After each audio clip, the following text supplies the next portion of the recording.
Bom dia, eu quero saudar a você com a graça e a paz do Senhor Jesus, dizer que mais uma vez é um prazer e uma grande honra poder estar contigo nesta manhã, para juntos sermos edificados na palavra do Senhor em nossa escola dominical. Oremos. Senhor, nós te agradecemos porque mais uma vez pela tua graça nos é concedida a oportunidade de juntos, diante da tua palavra, sermos por ela mesmo instruídos. Ó Deus, pedimos que o Senhor dê do teu Espírito para nós, para abrir as nossas mentes e os nossos corações hoje, quando falaremos, ó Deus, entre outras coisas, da grande obra do teu Filho Jesus na cruz do Calvário. Que a tua palavra em nossos corações provoque, ó Deus, a renovação, a mudança dos caminhos que precisam ser renovados. Nós oramos e agradecemos ao Senhor no nome do teu Filho Jesus. Amém. Bem, como os irmãos sabem, nós estamos trabalhando uma sequência de aulas baseada no livro do pastor John Piper, o livro Não Jogue Sua Vida Fora, da editora Cultura Cristã.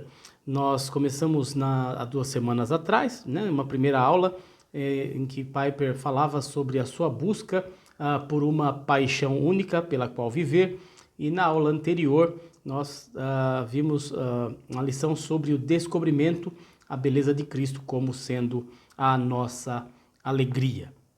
Eu gostaria de convidar você a abrir a palavra do Senhor comigo no livro do profeta Isaías, no capítulo 26. Livro do profeta Isaías, capítulo 26, verso 8. Hoje, na terceira lição, na sequência, nós falaremos da glória somente na cruz, e a cruz como o centro da glória de Deus. Isaías 26, 8. Diz assim a palavra do Senhor, acompanhe comigo a leitura. Também, através dos teus juízos, Senhor, te esperamos. No teu nome e na tua memória está o desejo da nossa alma. Eu gostaria de começar a nossa aula de hoje, como muitas vezes eu costumo começar, fazendo uma provocação ou trazendo uma provocação, não é? Se o título do livro é Não Jogue Sua Vida Fora, o que seria então o oposto de jogar a vida fora? O que seria então o contrário disso, né? E uma boa resposta para isso seria viver a nossa vida com uma única paixão que exalte a Deus e satisfaça a alma. Aliás, para isso nós fomos criados, não é? Viver a vida com paixão, uma paixão que exalte a Deus e satisfaça a alma. Eu convido você a abrir a palavra do Senhor em mais um texto, desta vez no Salmo 90, no livro dos Salmos, o Salmo 90, o verso 14. Diz assim a palavra do Senhor, Salmo 90, 14. Sacia-nos de manhã com a tua benignidade, para que cantemos de júbilo e nos alegremos todos os nossos dias. É bastante interessante nós notarmos aqui a expressão, ou a palavra, que eu usei aqui para descrever o que seria o contrário de uma vida jogada fora, E aí colocamos aqui, seguindo até um pouco do que Piper diz no seu livro, vivê-la como uma única paixão. E a palavra paixão aqui é o que eu gostaria de destacar, Acho que a gente deve trabalhar com algumas definições, e a definição de paixão, nesse caso, eu acho bastante apropriada, e paixão está assim definida, sentimento intenso que possui a capacidade de alterar o comportamento, o pensamento e outras coisas. Aí, paixão como amor, ódio ou desejo demonstrado de maneira extrema. É bastante interessante nós pensarmos sobre essa intensidade com que sentimos as coisas, E justamente quando pensamos em paixão, porque o próprio Senhor Jesus, no livro do Apocalipse, diz isso, Aqueles que não eram nem quentes nem frios, Ele haveria de vomitá-los de sua boca. Aliás, vamos ver, Apocalipse 3, está no livro do Apocalipse 3, verso 16. Apocalipse 3, 16, diz assim a palavra do Senhor. Assim, porque és morno e nem és quente, nem frio, estou a ponto de vomitar-te da minha boca. Aliás, uma figura aqui bastante impactante, É desagradável de imaginarmos, mas bem retrata mesmo essa situação, E o morno aqui como algo sem paixão, sem entusiasmo, sem intensidade, É imperiosa uma reflexão aqui, né? Nós somos forçados a darmos uma parada aqui e refletirmos sobre alguns aspectos importantes. Ou o nosso coração, de fato, arde por uma coisa, né? Ou a gente deve, então, marcar um horário com o nosso agente funerário, né? O agente funerário de nossa preferência, porque alguma coisa está errada. Não dá para fugir desta realidade, né? O nosso coração, ele sempre arde por alguma coisa. A gente vai, ao longo dessa aula, tratar um pouco sobre isso, né? Sobre essa verdade e essa reflexão que nos faz pensar sobre isso, não é? Sobre a falta de paixão, muitas vezes, que demonstramos, inclusive com relação às coisas relacionadas ao Senhor, né? E a sua palavra, e ao seu povo, e a sua casa, e a paixão que demonstramos para outras coisas nesta vida. Mas nós trataremos isso mais à frente, no momento oportuno. Uma constatação que é bastante importante para nós e que seja feita aqui é que nós não fomos criados para amar todas as coisas da mesma forma, com a mesma intensidade. Não existe definitivamente esse equilíbrio dentro de nós, não é? Você pode até achar estranho essa afirmação, mas a explicação disso é bastante clara e encontra resguardo na palavra do próprio Senhor, porque nós efetivamente fomos criados para amar uma coisa acima de todas as outras coisas. E temos aqui, diante disso, duas possibilidades distintas, muito claras, né, como objeto central do nosso afeto, né? Deus, né, como objeto central do nosso afeto, principalmente quando nós temos esses afetos restaurados, não é? Então, ali sim, o centro do nosso afeto, o objeto central do nosso afeto, Deus, né, quando há restauração na vida, ou, por outro lado, a raiz de tantos males, que é a idolatria. Seja a idolatria por nós mesmos, a idolatria por coisas, por circunstâncias, ou mesmo por pessoas. E é bastante importante, então, que nós trabalhemos essa ideia da paixão, dos afetos e dos ídolos do nosso coração, não é? Tem uma frase bastante interessante que diz o seguinte, mais ou menos assim, né? Não se engane, o homem, ele sempre vai estar de joelhos diante de algum altar. Ou no altar do Deus verdadeiro, ou diante do altar de um Deus que ele mesmo criou, ou preferiu seguir. O homem sempre estará de joelhos diante de um altar, não é? Nós costumamos, né, definir a nossa espécie como Homo sapiens, e a gente pode pensar um pouco como o ser humano como sendo um ser religioso, além de ser um ser pensante, um ser dotado de inteligência, e o é, mas também um ser essencialmente religioso em todos os momentos, até por conta da necessidade da religação com Deus no sentido da palavra religião, né? E remetendo todo esse pensamento, toda essa construção que nós estamos fazendo até aqui, nós fazemos algumas perguntas que a palavra de Deus faz para nós também, né? Onde é que está o nosso tesouro? Onde é que está o seu tesouro? Está todo aqui, nessa vida, né? Está todo aqui nessa existência? Está todo aqui nessa terra? Será que o seu tesouro está guardado em algum banco ou em algum cofre, em um lugar secreto, né? E a questão que fica para nós diante disso é que será de fato que nós queremos viver como os mais infelizes dos homens, porque são eles que assim fazem, né? Paulo, em sua primeira epístola aos Coríntios, no capítulo 15, diz algo bastante interessante. E vamos abrir a palavra do Senhor lá. Primeira carta de Paulo aos Coríntios, capítulo 15, verso 19. Primeira carta de Paulo aos irmãos na igreja em Corinto, capítulo 15, verso 19. Convido você a abrir a palavra do Senhor comigo.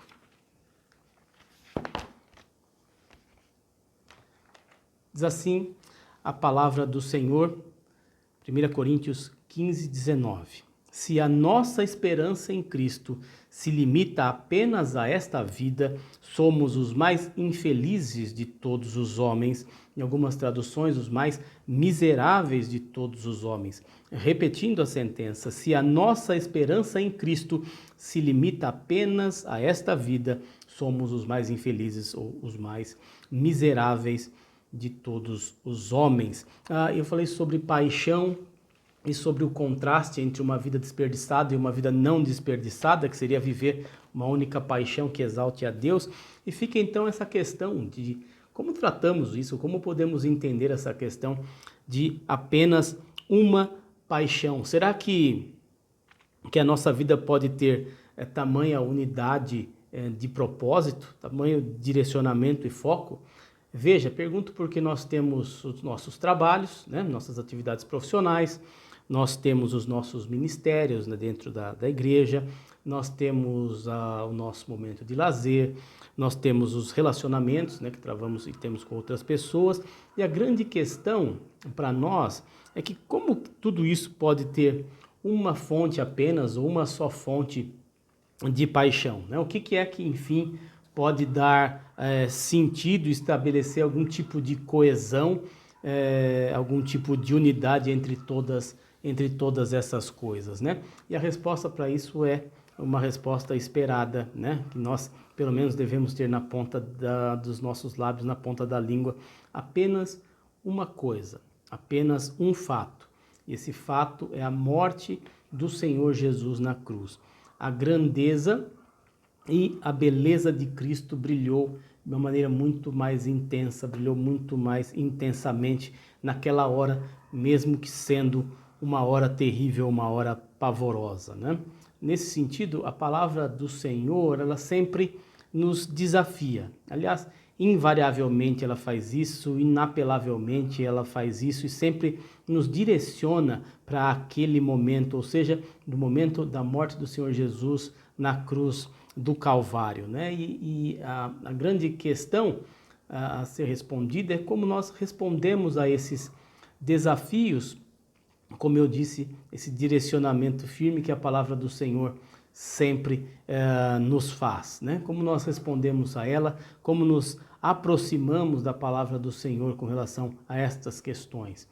A triste resposta, veja, para os nossos dias, a triste resposta a esta pergunta é que muitas vezes fazemos isso de forma relaxada, de forma displicente, de uma forma não muito focada, né, como se diz nos dias de hoje. Aliás, nós somos de um tempo e vivemos em uma época em que grande parte dos cristãos, grande parte de nós, está bastante relaxada, está bastante displicente, né, como que, usando até um linguajar bíblico, aliviado de todos os seus problemas, de todas as suas lutas, não é? E será que realmente é assim?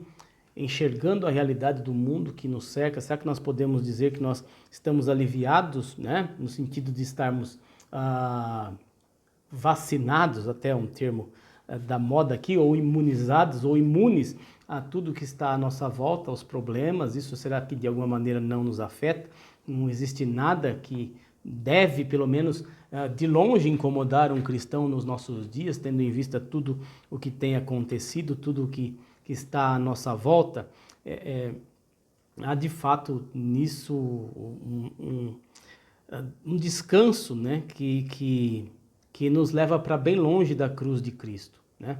E a nossa glória deve ser sempre focada na cruz do Calvário, naquilo que aconteceu ali. Nossa glória será que está baseada em alguma ideologia, em alguma supremacia de algum pensamento ou de algum sistema de organização que os homens possam ter criados? Definitivamente não é para estar ali o foco da nossa vitória, o foco da nossa glória, o foco da nossa alegria, não é? Alguns, né, como eu sempre gosto de dizer, alguns gostam de fato de serem enganados e para estes o diabo sempre tem uma novidade, né? Não há descanso para nós longe da cruz de Cristo, da cruz do Calvário. Eu gostaria de convidar você a abrir a palavra do Senhor mais uma vez na carta de Paulo aos Coríntios, capítulo 2.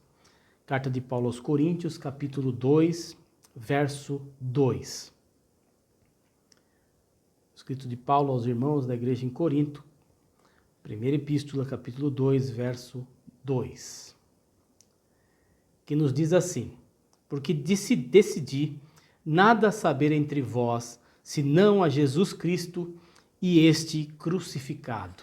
Cristo crucificado. O apóstolo diz aqui que decidiu não saber nada entre eles, nada entre vós, né? Falando com os irmãos ali, senão Cristo e Cristo crucificado. Eu disse há pouco que a Bíblia, ela nos desafia, e é para este foco que ela nos desafia e nos direciona, pensando um pouco sobre a nossa vida, sobre o que é o viver de um ser humano aqui na face da terra, né? Tem um ditado que diz mais ou menos assim: a vida é muito curta para ser pequena. A vida é muito curta para ser de fato pequena. E para fazer com que a vida não seja pequena, né? No aspecto intrínseco aqui dessa frase que eu acabei de falar, para fazer diferença na vida, não é preciso saber uma porção de coisas, né? Como Salomão, por exemplo, sabia. Não necessariamente, não é preciso. Mas é preciso ser dominado, impulsionado por algo grandioso, saber a respeito disso, né? Disso que nos impulsiona e domina, e ter no coração um fogo, uma paixão por esse fato, por esse objeto, ter então como centro do objeto do nosso afeto esse fato que deve nos dominar. Isso tem uma ligação total, uma ligação plena com os nossos afetos e com aquilo que está dentro dos nossos corações, porque diante disso é a pergunta que sempre surge, né? Diante disso que acabamos de ver, é o que de fato nos satisfaz, né? Para muitos, pensarmos nos nossos dias, né? E você pode ter exemplos muito próximos, basta sentir, né, que eu sou amado, né? Basta eu sentir que tenho o afeto das pessoas, que isso de fato já trará a satisfação plena para mim. De fato, isso traz satisfação para muitos, né? E quem não gosta, aliás, de se sentir amado pelas pessoas, né? E muitos tendo esse tipo de satisfação já dirão: olha, eu não quero fazer, né, nenhum tipo de diferença, absolutamente nenhuma diferença na minha vida, né? E uma das coisas que eu acho importante, que esse é um dos grandes pensamentos, né, difundido entre muitas pessoas, a busca pura e simples pela aceitação, por se sentir de alguma maneira amado, de se sentir, como a gente costuma dizer, né, recebendo demonstrações de afeto e de aceitação. E um dos grandes problemas, eu costumo dizer que é o prefácio do fracasso, começa com a não diferenciação, veja, com a não distinção daquilo que é essencial e daquilo que não é essencial. Para muitos, né, e aí podemos nos incluir em alguns pontos aqui, e eu gostaria que você acompanhasse. Para muitos, ter um bom emprego, uma família feliz, né, alguns bens ou muitos bens, uma aposentadoria de certa maneira divertida, uma boa morte e nenhum inferno já está ótimo, já está de bom tamanho. E tudo bem, ou até mesmo melhor, se não precisar colocar Deus nessa equação.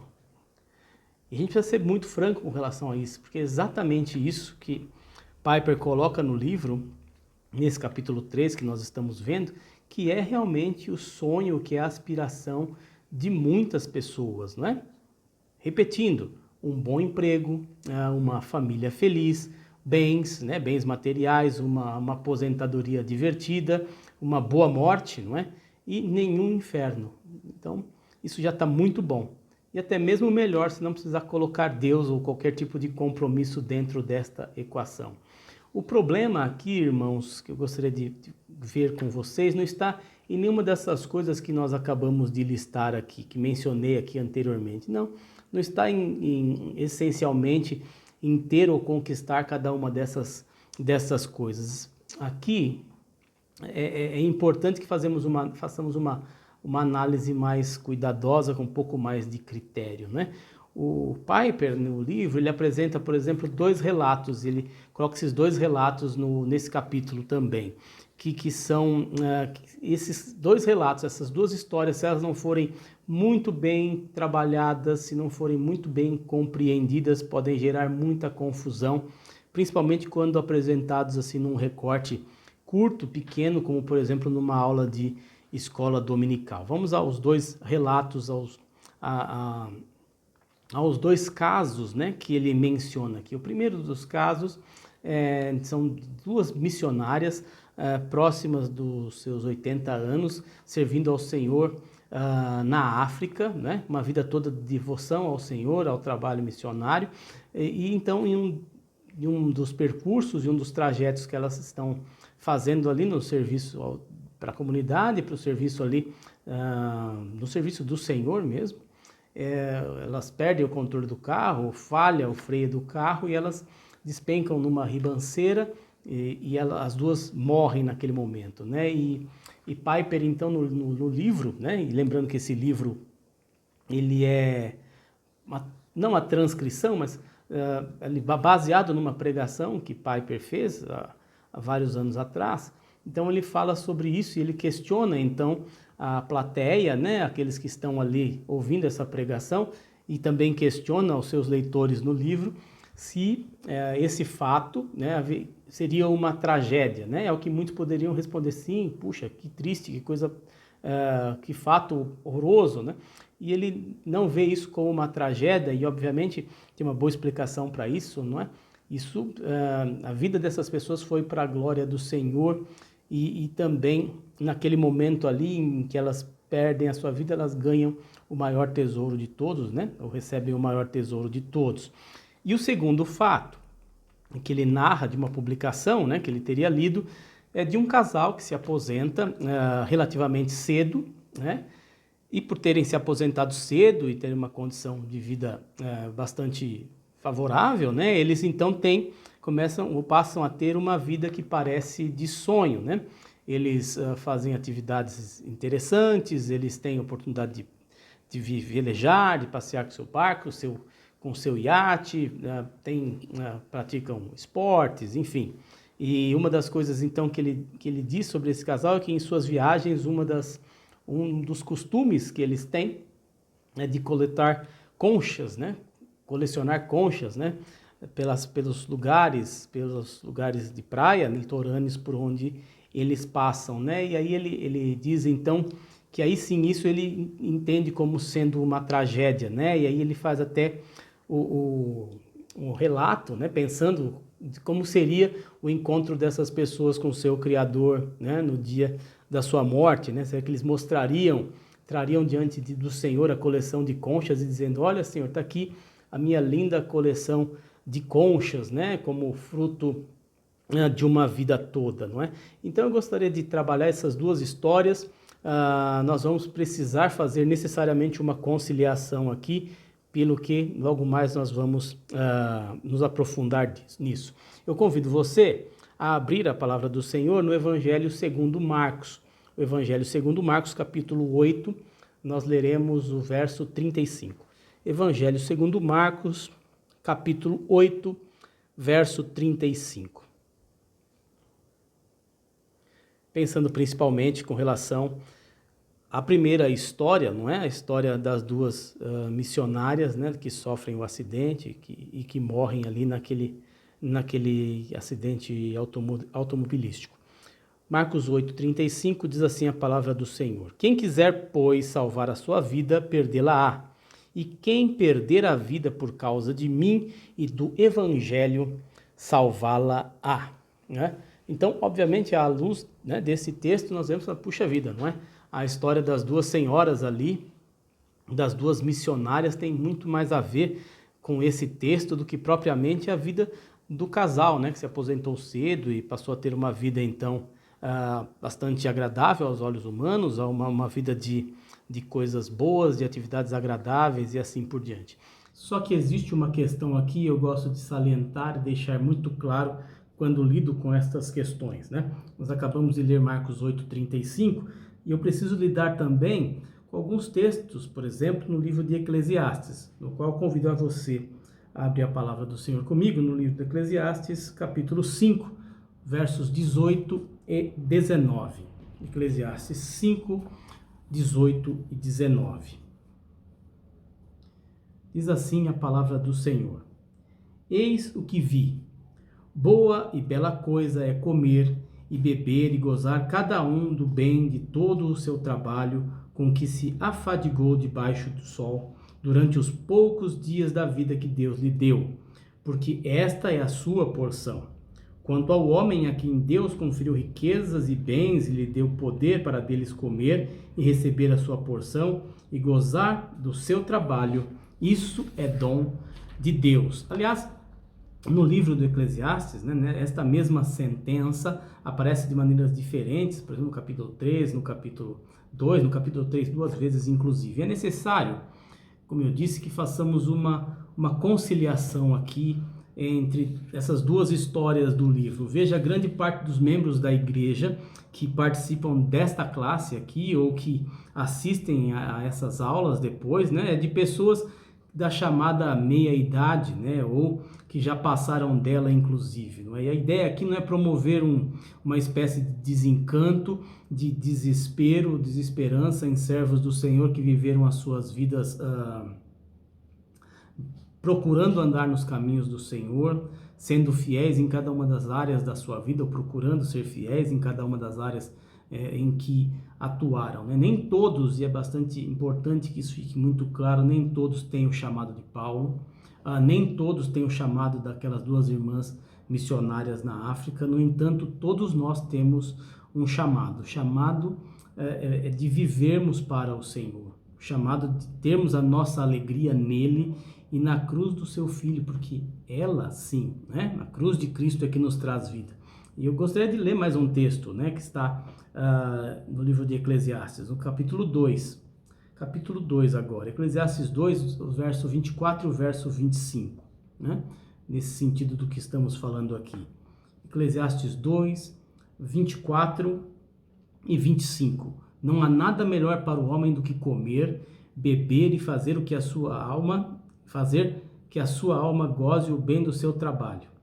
E aí a parte importante: no entanto, vi também que isto vem da mão do Senhor, ou da mão de Deus, pois, separado deste, quem pode comer ou quem pode alegrar-se? A advertência, irmãos, aqui, e eu acho que de todo o livro, o Piper vai fazer isso ao longo do livro, vai deixar isso claro. Como eu estou dizendo, a gente está num recorte curto de uma aula de escola dominical, e é muito importante que isso fique claro aqui, delimitado aqui para nós, para que não reste ou não sobre nenhuma dúvida. A advertência aqui é sobre a retirada daquilo que é essencial para nós, aquilo que a nossa sociedade tem insistido em retirar da vida de todo o ser humano, ou seja, o temor do Senhor. Nesse sentido, faz mais ou menos uns 10 anos, eu falava para um grupo de jovens e durante aquela conversa, durante aquela fala, surgiram algumas expressões interessantes, acabaram surgindo algumas coisas interessantes naquela ocasião, e a palavra, que ela estava trazendo para eles ali, aliás, o desafio era para que eles não vivessem uma vida repleta de experiências descartáveis, vivências também descartáveis, em outras palavras, que as suas próprias vidas não fossem descartáveis afinal, para que houvesse sentido, e para que eles não buscassem, como o centro do seu afeto, o próprio contentamento apenas, mas pelo contrário, eles buscassem a Deus, que é a beleza em si, aliás, que é o dono do senso de estética, A gente costuma dizer sobre isso, não existe mais o belo relativo, não, o belo existe, o dono do senso de estética é o próprio Deus, que criou todas as coisas, e tudo que criou era bom. É interessante pensarmos sobre isso, não serei eu que vou determinar, serei o dono do senso de estética, vai ser uma revista de moda ou um estilista, é o próprio Deus, sim, que é o dono do centro de estética, o senso de estética, e é ele então que determina o que é bom e o que é belo, sendo ele mesmo a própria beleza em si. Mas então o desafio para os jovens era esse, que não buscassem pura e simplesmente como centro do afeto de suas vidas o seu contentamento, mas que antes eles buscassem a Deus, que buscassem o nome e a glória de Deus, E esse desafio foi feito lá atrás para aqueles jovens, mas é um desafio sempre atual, sempre haverá de ser atual, nunca haverá de ser ultrapassado, Nesse sentido, nós acabamos de ver, um autor aqui, um dos escritores da palavra do Senhor, que serve de bastante exemplo para nós, como um exemplo forte e vívido para nós, que é o próprio apóstolo Paulo. Eu gostaria de convidar você a abrir a palavra do Senhor em mais um texto, nessa vez no livro dos Atos dos Apóstolos. Livro dos Atos dos Apóstolos, capítulo 20. Nós leremos o verso 24. Atos 20, 24. Paulo falando aqui. Porém, em nada considero a vida preciosa para mim mesmo, contanto que complete a minha carreira e o ministério que recebi do Senhor Jesus para testemunhar o evangelho da graça de Deus. Então aqui é como que o apóstolo bradando, dando um grito, declarando, exclamando aqui, não haverei de jogar a minha vida fora, não é? Em nada considero a vida preciosa para mim mesmo, né? O importante, o que ele diz aqui, é que ele completasse a carreira e o ministério que recebeu do Senhor, testemunhando o evangelho da graça de Deus. Outro texto, carta aos Filipenses, capítulo 3, versos 7 e 8, mas também um grande exemplo para nós aqui. Filipenses 3, verso 7 e o verso 8. Mas o que para mim era lucro, isto considerei perda por causa de Cristo. Sim, deveras considero tudo como perda por causa da sublimidade do conhecimento de Cristo Jesus, meu Senhor, por amor do qual perdi todas as coisas, preste atenção agora, e as considero como refúgio para ganhar a Cristo. O grande questionamento para nós, irmãos, diante do exemplo do apóstolo Paulo, né, da vida que o apóstolo Paulo levou, lembrando mais uma vez, nem todos temos, aliás, pouquíssimos têm, ou talvez só ele tenha o chamado que é dele, não é? Nós temos o nosso próprio chamado, mas a pergunta serve para nós no sentido de respondermos qual é a paixão única da nossa vida, e acredite, existe uma, mesmo que você não saiba qual é, que seja algo que faça com que tudo mais pareça refúgio, como o apóstolo diz aqui, né? Ele perdeu todas as coisas e as considerava como refúgio para ganhar a Cristo. Qual é a única paixão que temos no nosso coração que faz com que tudo mais pareça refúgio, né? E a gente volta para aquela questão do começo, né? Sobre os afetos, os ídolos do coração, ou seja, onde está o nosso coração, né? O próprio tema desse capítulo fala sobre a cruz de Cristo, né? E vamos ver um pouco sobre o que a gente pode aprender com relação a isso, com relação à cruz de Cristo, com relação a Cristo crucificado, né? Na crucificação do Senhor Jesus, a gente vê como que um rei, né, que foi tropeçando até o seu trono, lembrando de um poema bastante interessante, muito lindo, de Eduardo Chilito, que é Jesus das cicatrizes, né? Ele retrata o Senhor no seu caminho à crucificação, carregando a cruz como um rei que foi tropeçando até o seu trono. E nós, como podemos ver glória naquele momento? Como podemos ver a glória de Deus ali? Como podemos enxergar aquele momento como sendo de alguma maneira sublime, como sendo de alguma maneira majestoso ou pleno, né? Veja, a gente até costuma cantar, e talvez seja uma boa dica para nós, né? Nós dizemos que, o hino diz mais ou menos assim, né? Sim, eu sempre amarei esta cruz, né? Seu triunfo, meu gozo será, né? E o apóstolo Paulo também nos dá dicas preciosas com relação a isso, seguindo aquilo que ele disse e os exemplos que ele deixou também relatados, escritos na palavra do Senhor. Agora, nessa feita, a sua epístola aos Gálatas, aos irmãos da igreja da Galácia, Gálatas 6, 14. Gálatas 6, 14. Diz assim a palavra do Senhor. Mas esteja longe de mim gloriar-me, senão na cruz de nosso Senhor Jesus Cristo, pela qual o mundo está crucificado para mim e eu para o mundo. Uma única paixão onde nós devemos exultar e ter alegria. Essa é a opção do cristão. E esse é o grande paradoxo da cruz, né? Que é o lugar do horror, né? O lugar de uma das mais terríveis formas de execução, né? Como que uma situação dessa, como que um lugar desse deve ser a paixão das nossas vidas. Obviamente que isso se dá não por sadismo, mas porque nós, e para nós, tudo aconteceu naquele lugar. e o significado e o poder daquele ato, né? Teve um poder de quebrar tudo aquilo que aconteceu anteriormente em Gênesis 3, como eu sempre digo a vocês, um evento de proporções cósmicas, não é? E ele, então, como resposta a esse evento, né? Nós temos o evento da cruz do Calvário, né? Nós pensamos um pouco sobre a vida de Paulo, e ele fala muitas vezes, e até pode gerar algum tipo de dúvida para nós, né? Paulo fala em alguns momentos sobre gloriar-se na fraqueza, ele diz isso na sua carta aos Coríntios, na segunda carta aos Coríntios, ele fala sobre isso, fala também sobre ter esperança, né, de gloriar-se, esperança na glória de Deus, fala isso na sua carta aos irmãos na igreja de Roma, né? E a gente fica pensando então sobre se de fato era a única paixão de Paulo a cruz de Cristo, né? Na verdade não existe nenhum tipo de exultação para o cristão sem cruz, e também não existe evangelho sem cruz.